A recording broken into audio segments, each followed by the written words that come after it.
Welcome back to the She-Suite Society, the podcast where we celebrate the real, the raw, and the remarkable journeys of women who chose to bet on themselves. I'm your host, Dahlia, and today's guest is someone who grew up in a funeral home and will tell you that was one of the greatest gifts she ever received. Katie Radel is a PR powerhouse, entrepreneur, and the founder of a firm that specializes in executive visibility.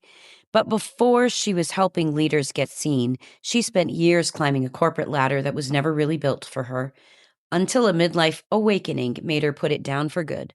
From Cincinnati to Nashville, from corporate finance to PR to running her own firm for 7 years, Katie's path is proof that the mess, the pivots, and even the pandemic can all be part of the plan if you're willing to do the inner work to see it that way. She's also the person who will tell you straight up that you can't read the label when you're stuck inside the jar. And honestly, she's not wrong. This one is full of quotable moments, I promise you. Let's get into it. Thank you, Katie, for meeting me. I'm excited for our listeners to be able to hear your story, so they can hear, again, how no one's path is the same.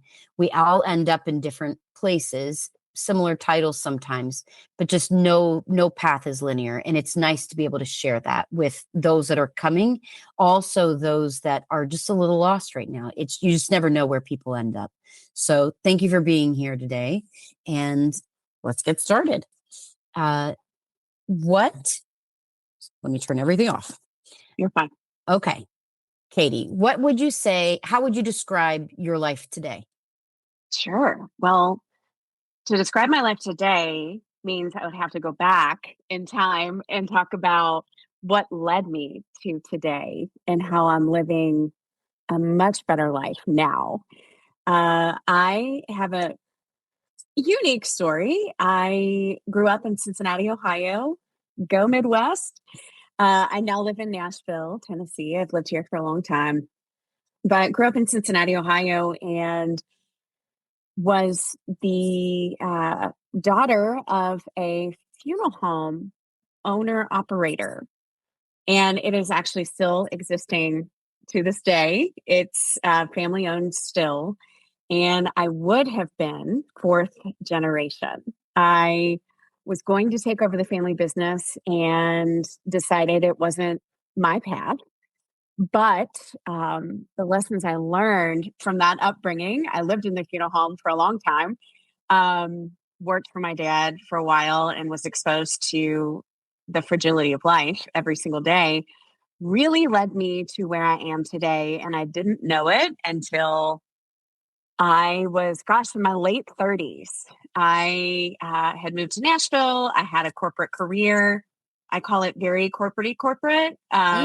I was doing finance. Like, what were you doing that was so corporate? Finance, that explains it. Finance and healthcare. I did a long stint in a healthcare organization, and I was always in marketing and PR, and I still am. I fast forward to today, I have a PR firm, and I've had it for 7 years.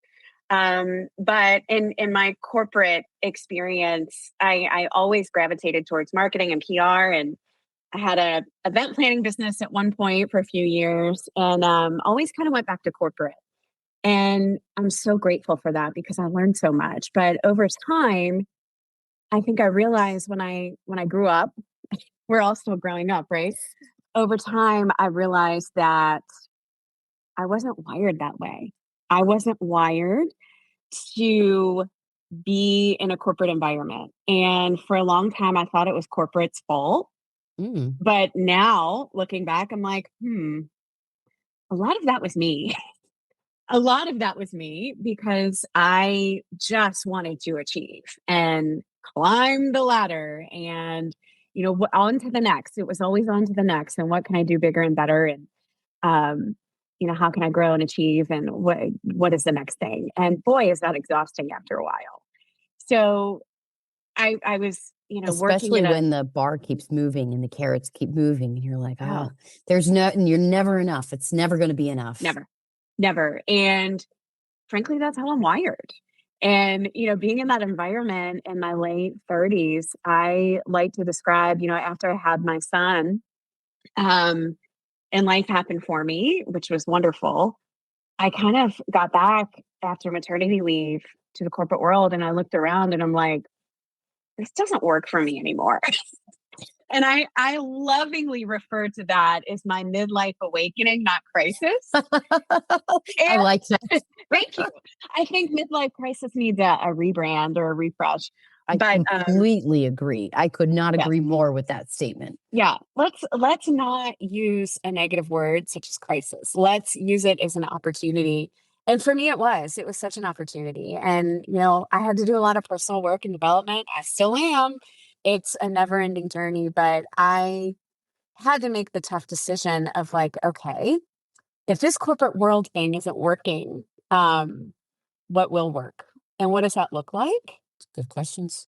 And those were really good questions to ask myself. And so where I found myself almost 40 years old is I left the corporate world and I decided to start a PR firm 6 months before the pandemic. So really terrible timing. Oh, great timing. Right. Awesome time. How could you have predicted that?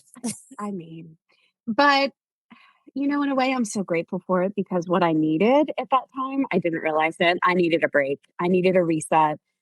I needed to do some really deep work on untangling a lot of those behaviors and thoughts that I had while I was in the corporate world climbing and behaving in a way that wasn't serving me. So I had a lot of time. We all had a lot of time during COVID to think about that. And, I really had to get real with myself and get honest and ask myself questions about how do I want to feel when I wake up every day? How do I want to be as a human being? And I think luckily I had that reminder of growing up, in a funeral home and being surrounded by the fragility of life and by people on their worst day. I suddenly kind of realized and put two and two together in my late 30s that like, wow, this life really is short. And what am I going to do about it? I've always felt this sense of accountability to do better Yeah. for the people who can't. I've never thought, I never thought of it from that viewpoint. I always thought like it had to be you that lost the person that Mhm. meant the world to you. And I'm not saying you didn't. I don't know. Right. I don't know. We haven't gotten to that yet. Right. But the fact that you were so observant and empathetic to be able to be in that environment and already understand from that sense, that angle, what a unique perspective, just a it, unique perspective. it has served me well. I have leaned on that experience and how I grew up. I mean, it's kind of lucky in that way. A lot of You people wouldn't were, say yeah. No, I they were know. It's like lucky, hindsight. It's hindsight lucky. but it was truly is still the biggest gift because that is the lens that I look through things now and how I live and show up and have relationships and what I say no to is even more important than what I say yes to now. And just continually learning from, okay, don't forget that you were given this gift of Why, remembering. why do you think And you're like that? Mhm. I'm sorry. Why do you think you're like that? Remember you said in corporate, you weren't hmm wired for that, hmm which I have not met anybody I believe is wired for whatever the hell that is. But you are wired a different way. I can Mhm. tell. And Mhm. why do you think you're like that? Two reasons. Number one, I think inherently I'm an entrepreneur. You either are or you aren't. Good I've point. learned along the way, right? And I looking back, it's so clear to me now. Looking back on my corporate career, I'm like, oh no, you were not meant for that. But again, I'm so grateful for it because boy, did I learn a lot about politics, and boy, did I learn a lot about Ugh, yeah. empathy and how to be a professional. And my job now, my PR business is, I make a living helping executives raise their profile. And so Dang. Okay. it's been really, really cool. And I learned a lot of that in my corporate career because I was thrown into these environments of these executives who are under resourced, understaffed. They don't know how to promote themselves. Most people don't. and they don't have time. They don't know what lane they're in, and they're multi-talented and multi-passionate. And what my job has become is, okay, let's find out what your zone of genius is and really get to the heart of like what makes you unique and empathetic, and what is your superpower, and how are we using your powers for good, and what do you want to be known for? And that has been really cool, to kind of use what I've learned along the way working with executives in my corporate career today in my PR firm. But to go back to your question about why do you think I am the way I am, I think it's, inherently in my DNA. I'm an entrepreneur. You either are or you aren't. And also going back to empathy, not everyone is empathetic, but that is my number one superpower. And I don't know if that has to do with growing up in a funeral home and being surrounded by that, but maybe it does. And I'm not even if sure, but I'm glad that you are Yeah. that way. Thank you.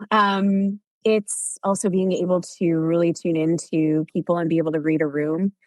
And that has served me well along the way too, because I've gotten it down to a certain point in my, midlife where I can walk into a room and I can almost feel the energy, and I Ooh, can sense kind of what's going on. And it's a superpower that I've really learned to lean into. it really is. So that had to be scary, I'm assuming, for you to choose to leave and then start your own thing. I know you're an entrepreneur by Mhm, DNA. mhm. Freaking love that. Um, but I would assume an ounce of fear had to be somewhere in there. Oh, 100%. It's always scary to choose you. It's always scary to choose you because of all the, you know, uh, imposter syndrome. I hate to give that air. I hate to give it I know. airtime, but it's true. I struggled with that for many, many years. I'm still recovering from that. Fear of failure, fear of success, which is imposter syndrome, which seems bizarre to people who don't really understand that or haven't ever heard of that. But it's the truth. But I thought to myself, what is scarier, staying stuck in this place that doesn't work clearly, or and knowing that I tried and that I took a chance on me, and I wasn't getting any younger. You're so funny. Did you know what you wanted to do? Did you know, like, without a shadow of a doubt, Mhm. you're going to do PR? I knew that I just wanted to be an entrepreneur. I knew that my skill set, over time, I was really good at PR naturally. I also had a marketing background. So at first, I was a generalist, and it was very much like, oh, I do marketing and PR. Well, the big lesson in that is that over years, I would sit across from people and tell them what I do and about my business. And I was such a generalist. And I would just say, oh, I do marketing and PR. I worked for this healthcare company and I worked here and here. And it wouldn't land.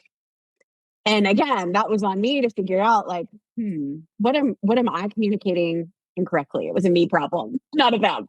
So over time, I realized I wasn't being clear enough on my own messaging, Wow. which is so ironic because that's what I do for a living. Well, And it always works like that. right, always, right, like always does. And I like to say it's hard to read the label when you're stuck inside the jar and you're swimming, and you're just Ooh, I've trying to like never heard this saying before. I really I like love it. this saying. Say it one It more is time so I can it get is it. not mine, but I Oh, say it all the time and it really resonates with a lot of people. So sometimes you need someone to read the label of the jar that you're in because you can't see the label. that's really good. Thank you. I Literally know. never heard that. I really love that. Don't know where it came from, but as soon as I heard that, I was like, oh, yes, So yes. who read your label? Hmm. Great question. I think, a really dear friend of mine, she has a branding agency. She's totally brilliant. And I'd had my business for maybe 4 years or so, and I was really stuck. And she was kind enough to, have lunch with me one day, and we kind of whiteboarded some things. And she's like, well, tell me about this client. What do you really love? And I mean, she asks a million questions, a million different ways, which is what I do with my clients. And she's like, Katie, have you ever considered, specializing in thought leadership? A lot of people know it as thought leadership, but really like executive visibility. And it was such an aha moment for me. Yeah. And I have her to thank for that, because it unlocked, like, oh my gosh, you're absolutely right. That is what that is. It is thought leadership. It is PR, but it's executive visibility, making executives more seen and known and visible to the right audiences. When, someone sits down to Google them or the company, because they're both so intertwined, what comes up? What does that look like? And ever since, I've run with it, and it served me well, because it is way more specific than market. I do marketing and PR. It's like, It is. Yeah. No, okay, cool, but what does that mean? Because I don't know what marketing is. I don't know what PR is. yeah. Very vague, very broad. But when I say executive visibility, we raise the profile of executives to in turn raise the profile of the organization. We do that through PR, getting people on podcasts, getting people speaking engagements, contributing articles, writing, long formed thought leadership articles. There's that aha moment and that light bulb moment. Yeah. That is a lot better than like, oh, that's cute, you do marketing and PR. And people, were very kind to me, but at the same time, it wasn't resonating. And again, that was on me. So once that clicked for me, it got a lot easier to have my business, to have a focus and a niche. And it's been great. How long did it take for you to get to that point from when you first initially set out? Gosh, I was truly a generalist for about 4 years, and I'm about to celebrate 7 years. Yay! So thank you. Congratulations. Thank you so much. Yeah, those first few years were a little rough with the pandemic, COVID. But again, I'm so grateful for that time, because I wasn't going physically into work. I wasn't working for anyone else. I was responsible for me. And boy, did I do a lot of learning and growing during that time. And I still am. Yeah. I find that a lot of people that I've talked to, that time is something that in the middle of it, nobody loved it. But Mm, in hindsight, they see the gift that so much of it really did give you. Unfortunately, if you lost somebody during that time, I'm sorry. I don't mean to downplay that. I Sure. just know that I just watched an episode. I don't remember the show's name exactly, but it covered the pandemic so perfectly in Mm, terms of all the different realities that existed, like the mm, overwhelmed person at home. Personally, for me, I was the mom who was full-time working, also full-time teacher, also full-time being, it was drowning in too much. yeah. And then it went to the next person who like was drowning in complete loneliness, just Mm, not surrounded by anybody, nobody calling and checking on them. And it just really covered mm, the gamut of things. It's interesting to hear you say you started a company and then you really got to dive into yourself mhm, and build it during that time and do kind of inner work. I'm assuming you mhm. had to do a lot of inner work because we all do. If you're an entrepreneur, you do inner work. Um, Right. it never goes away. It doesn't. And It never goes away. I feel like we should just say that out loud for any, because there's a lot of entrepreneurs listening, and mhm, for them to know that it's okay to feel that way and to constantly absolutely. question yourself. Years ago, when I first started my business, I was talking to someone, and she said, being an entrepreneur is one of the biggest spiritual journeys you'll ever go on. Oh, yes, it is. And I will never forget that. And Elaborate for you what that means. I know that to be true, Yeah. based on my experience. When we say spiritual, it can mean a lot of different things. And Yeah. for me, what spiritual means is unwavering faith in myself.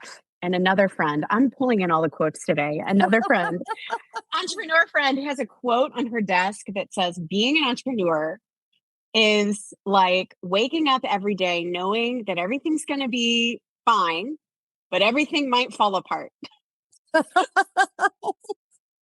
And actually, that to me relates so much to that spirituality of being an entrepreneur, because it's it's faith. It's It's faith. faith in yourself. It's faith in what I lovingly refer to as business magic.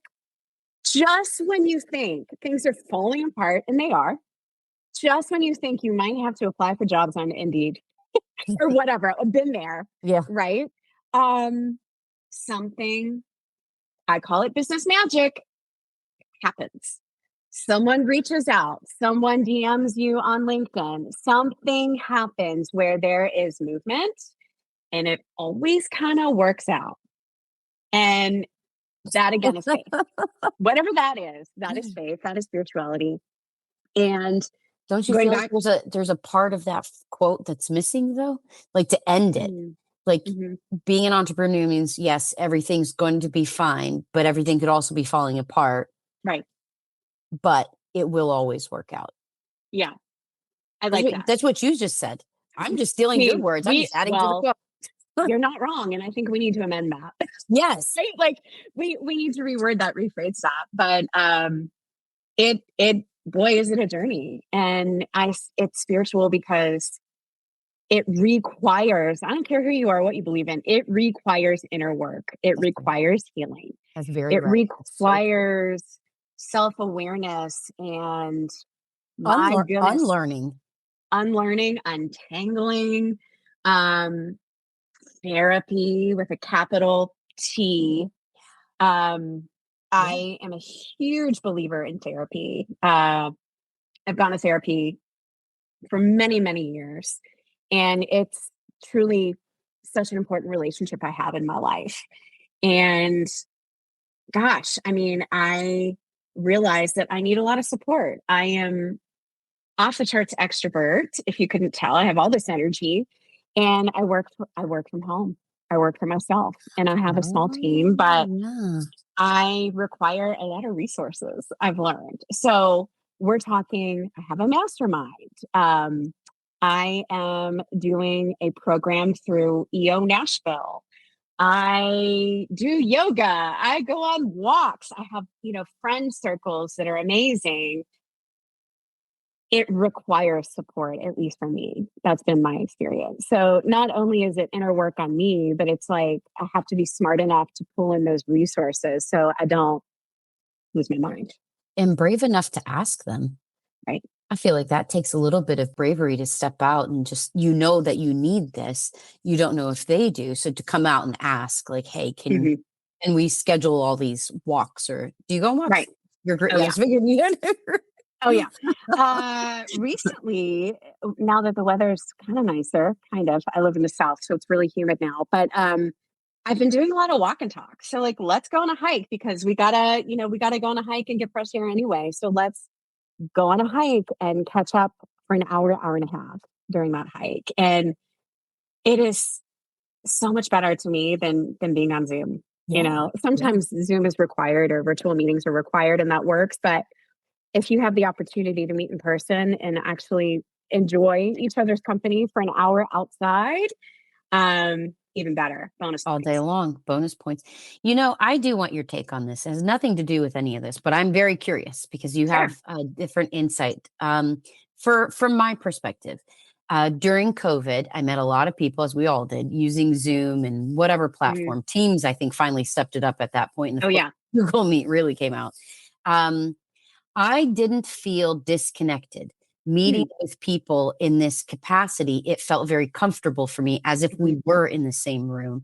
And then when I saw them, the only thing that was different was they were either taller or shorter than I expected, which was funny because I always seemed to be the same height they expected me to be, which is, it's fine. I'm a short person.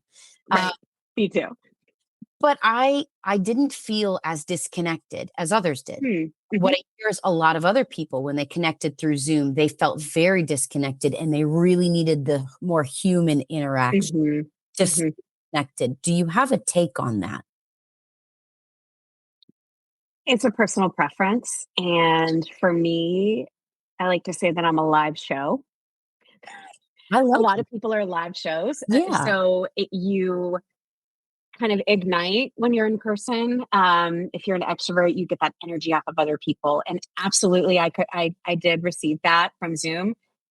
That was all we had. It's all we had. So, sometimes it was just such a gift to be able to have a Zoom with even girlfriends for 30 minutes to catch up and have that screen time instead of a phone call. But I think it's different for everyone. And also I think it depends where you were and what space you were in during that time. That makes sense. I think, at least for me, it has evolved a lot since we've been able to have that opportunity to be in person. Do you prefer to this day do you have a preference to this day, Mhm. or no preference at all? I prefer to be in person if I can help it. Zoom has, virtual meetings. I shouldn't say just Zoom, but I It's use Zoom okay. all the We know time. there's plenty platforms. There's plenty. It serves a purpose, and boy, does it make our lives easier to connect and have a quick meeting and catch up and, one-on-ones and all of that. But if I'm doing a strategy session with a client, I really want to be in person if Right, I can right. help it. Are your clients local, or do you work with clients everywhere? It depends. Both local. Most of my clients are local, but we have some national clients as well. Nice. Do you Yeah. have a type of client you work with primarily, or is it a wide range of people? I lean towards healthcare because that's my background, but it's mostly professional services. So accounting firms, law firms, founders, executives who have small to medium sized businesses who need to be seen for a strategic reason. Usually they're growing, they might want to sell, maybe they have private equity backing, all of those reasons. Oh, lovely. Mhm. Perfect. Do you have any clients that you just are like, nope, can't work with you? What's your intake process like? Sure. As far as, vetting or discovery or seeing if we're good fits, Because you're an entrepreneur, you can choose. which is the coolest thing ever. But here's the other side to that. When you're starting out, here's a secret. Yeah, Sometimes you don't really have a choice. that's true. You do, but you don't, right? And let's just be fair. I mean, I'm going to call it out because people don't talk about this side of being an entrepreneur. Yeah, Sometimes the need for revenue wins, and that is not great. it's not a Not great great feeling. to be in that position, right? So I have learned so much in these 7 years, and I can spot a red flag a mile away. It's all about, right? It's all about not working with people I don't know, like, and trust. It's all about knowing, liking, and trusting. So I can pretty much discern that right away. Again, it kind of goes to my ability to read people, my life experience, knowing what questions to ask, being curious, and just kind of feeling things out. Also, I have a business that I get a lot of referrals. Oh, So lovely. when That's the when best. a friend that I trust and know and like refers me to someone, I'm like, okay, you're not going to refer me to a jerk. But sometimes it's not a good fit business wise because they might not be ready for PR. They might not be willing to put themselves out there completely as an executive to be seen. Yeah. And that takes vetting as well because you can be a lovely human and know that this is important. But once we really get into the work, it's like, okay, well, we're going to write this article and we need your help with that. Or you have this interview coming up on TV. And then they completely shut down and they don't want to do it, maybe because for whatever reason. Maybe they have their own imposter syndrome. So we try to be as supportive as possible. Being in PR, you always have to be prepared. You always have to have talking points and be prepared and tell the story time and time and time again until they're confident about their own story. That's right. Because again, we're helping them tell it That's right. in ways that land, most importantly, with that audience. I'm seeing a rise, I'm thrilled about, of Mhm. authenticity. Mhm. People really only un, connecting with people that come off as authentic. Mhm. And I think that's the shift I've been seeing in the last few years. I'm assuming you agree. Yeah. Is that how you're preparing people to talk to be as authentic as possible? Which is, I love that you said that. Most people can't remember their own Mhm. story. It's their story. Right. It's their life, but they Right. can't remember to say it. Is that how you prep people? Absolutely. And, we always like to err on the side of if it's a little scary, say it because it'll resonate. Because Yeah. people buy from people, they relate to people, people connect with vulnerability. We all know this. Brene Brown, thank you. Um, Vulnerability and authenticity are our true connector. Yep. And when there is so much noise out there with AI and LinkedIn and all the different platforms and all of it, I mean, it's so much noise. It's so busy. What really, really stands out in my experience for my clients and for me personally is that authenticity piece. You can write, the same AI slop or whatever it is. We're all reading about AI slop all the time. People on LinkedIn love to make fun of it. But what differentiates a message in a person is their own story. And you can't fake that. You You just can't can't. fake that. That's the whole point of this podcast. Get Right. everybody's story out. Right. I agree. Well, thank you. We're coming up on time, and I like to end every episode the Mhm. same, which you know. What is a piece of advice that you can give to our listeners today, whether it's from the heart or what you live by? I mean, you've given so many good quotes. I know I'm going to keep, but Yeah. what is a piece of advice you could give for us? You are the CEO of your life. Hire, fire, and promote accordingly. I love that. It I love that. it took me a while to get there. It took me a long while to get there. Again, through self-discovery and work and healing and all the wonderful things. But I realized again, kind of in my midlife awakening, that hey, like things could have been rough or you've overcome adversity or whatever, but also at the end of the day, you are in charge of you. And I think once I started stepping up and taking accountability for my happiness and my life and not wasting it and not looking back and saying, I wish I would have, um, life got a lot better. Exactly. Time is the only thing you can't actually get back. Everything else you can get back. You can't get back the time. Right. And you can't get back the time with people. So I appreciate that you said that. Thank you. What a great lesson to live by. I hope people abide by it because it is truly the rule of your life. Thank you. I love that. Well, thank you for spending time with us today and telling your Yeah. story. We appreciate it. Katie, thank you. I could have talked to you for hours, and I think our listeners are going to feel the same way. If today resonated with you and you want to raise your visibility, tell your story better, or finally get seen for the work you're doing, Katie's your person. Her contact information is in the show notes. Reach out, you won't regret it. And here's what I want you to carry out of this episode: you are the CEO of your life. Hire, fire, and promote accordingly. That means taking full accountability for your happiness, your choices, and how you spend your time, because time is the only thing you simply cannot get back. If this episode moved you, share it. Send it to a woman who is still waiting for permission to be herself. Leave us a review. Tell a friend. This community is built one share at a time, and I'm so grateful for every one of you that's here. Remember, your life is your story to tell. Why not make it extraordinary? Until next time, I'm Dahlia. Thanks for being here.